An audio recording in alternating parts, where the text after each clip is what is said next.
dance number ay spectacular. Dahil para ako nanonood ng isang number sa isang pelikula. Hindi ko rin maalis yung tingin ko sa inyo dahil na-impress naman ako. Salamat po.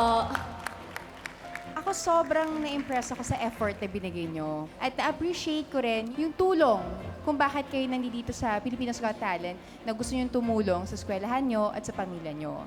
May kailangan pang mga i-improve, but nag-enjoy ako ngayon sa panonood ko sa inyo. Salamat po.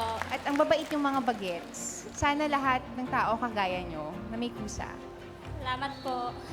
Maganda kasi pag madami kayo, magandang tignan kung sabay-sabay at iisang ikinikilos nyo. Bukod sa pare-pareho kayo ng itsura, pare-pareho kayo ng kulay, pare-pareho kayo ng kilos. Pag mas marami kayo, mas kitang-kita namin pag merong hindi nagkakasabay-sabay. Sa ngayon, makikita ko meron na kayong talento sa pagsasayaw. Maganda na yung nasimulan. Naturuan na kayo, natututo na kayo. Pero kumbaga sa deep fried chicken, kulang pa sa kulo yung mantika para maluto kayo. Yung pagtinignan mo, parang, ay, ang sarap-sarap na nitong manok na to, mukhang lutong-luto na. Pero pag hiniwa mo, may dugo pa sa loob. At pag may dugo pa sa loob, ibig sabihin, hilaw pa.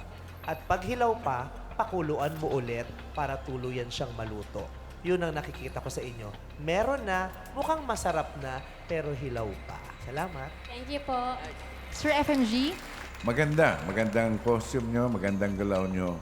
Ba't kulang pa nga ng asim? Para bang huling performance nyo, dapat ganun, bigay nyo lahat. But for what you've shown us, meron kayong future. Thank you po. so let's vote. Kuya Binoy, what's your vote? Ako, yes ako. Salamat po. Ako, yes ako sa inyo. Sir?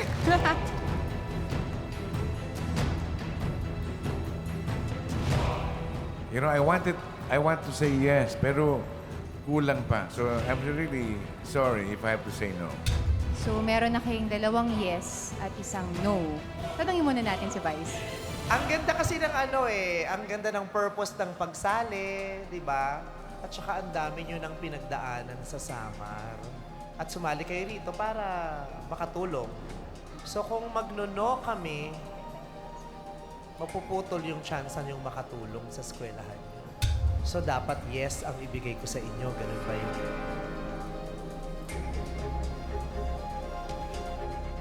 Pero pag nag-yes naman ako, parang hindi ko naman napanindigan at nilamon ko lahat ng sinabi ko sa inyo.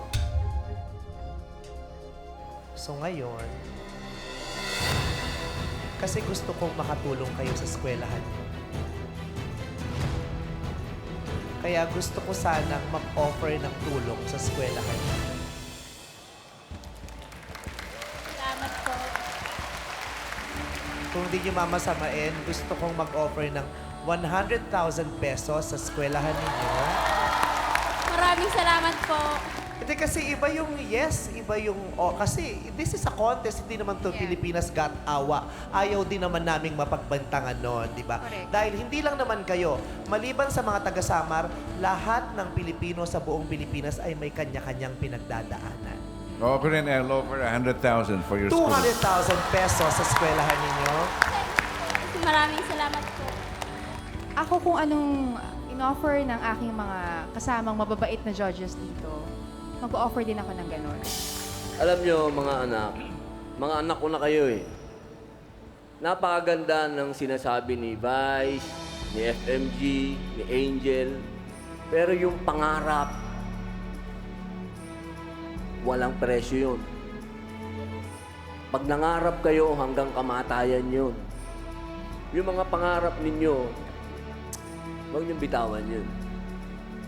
Ang pangarap talaga, hindi yan binibitawan. Pero sa Pilipinas Got Talent, maaaring dito magsimula ang pangarap nyo, pero hindi rito nagtatapos yan. Mga bata pa kayo, ang dami nyo pang pwedeng matutunan. Kapit lang sa pangarap, kapit sa mga natututunan, at bukas, tagumpay na ang panghahawakan. Okay? Sa ngayon, may 300,000 pesos kayo mula sa aming mga hurados, pero sa ngayon, no ako dun sa pinakita ninyo sa audition. Maraming salamat po. Okay, thank you mga anak. Thank you. Salamat po. God bless you for trying to help your community and your school.